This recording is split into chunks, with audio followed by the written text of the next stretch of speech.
What is up, everyone? My name is the Geekish Gamer, and welcome to the Geekish Gamer Show. And you know, E3 is coming up, and a lot of people have been speculating what's the biggest thing that's going to be out there. And one thing for Nintendo is the Pokemon Sun and Moon.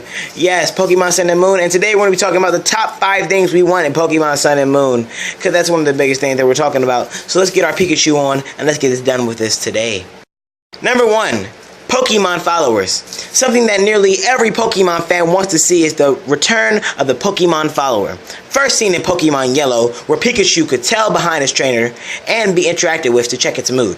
The Pokemon follower feature has been vastly underused ever since, only appearing once more in Heart Gold, So Silver. Pokemon followers are well overdue a comeback. Of course, it'd be a lot of effort to implement such a feature now, both because of the sheer number of Pokemon sprites that would be needed to produce, and because of the 3-dimensional movement. But it's sure to be very much appreciated by almost all of the Pokemon fanbase. Number 2. Customizable characters. Pokemon X and Y were the first Pokemon games for Nintendo 3DS systems, and both came with the biggest changes the series has made thus far. One of those changes was the ability to customize the player's character appearance. The feature was removed for the 3DS remakes of Pokemon Ruby and Pokemon Sapphire in 2014, and while the decision makes sense considering the original games had distinct player characters, I'm really hoping the features return for Sun and Moon in a bigger way. I love to be able to customize my characters, head shape, weight, height, and facial features. In most Pokemon games, the characters are typically 10-year-olds. But it'd be great if that idea was abandoned, allowing for beards, tattoos, piercings, and other fun additions. I like more clothing options too. Number 3. An increase in difficulty. Now, as we all know, gym leaders were challenging. You had to grind and level up your Pokemon team in order to defeat them. Nowadays, they are a breeze.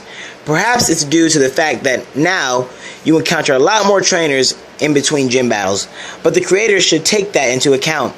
I found in the more recent games that my Pokemon are often at higher levels than the gym leaders, and that I have been able to defeat them all in one attempt, often with one Pokemon.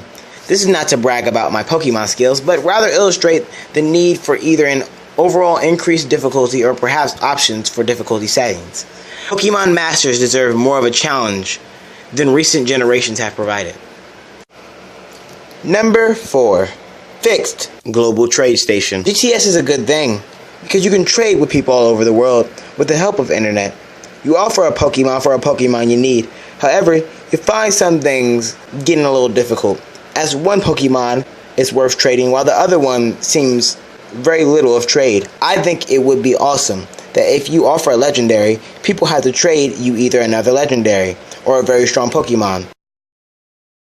And number 5, multiple region access.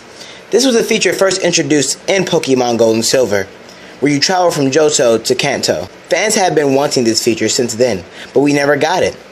It would also be a great way to level up your Pokemon instead of going to Pokemon League over and over again.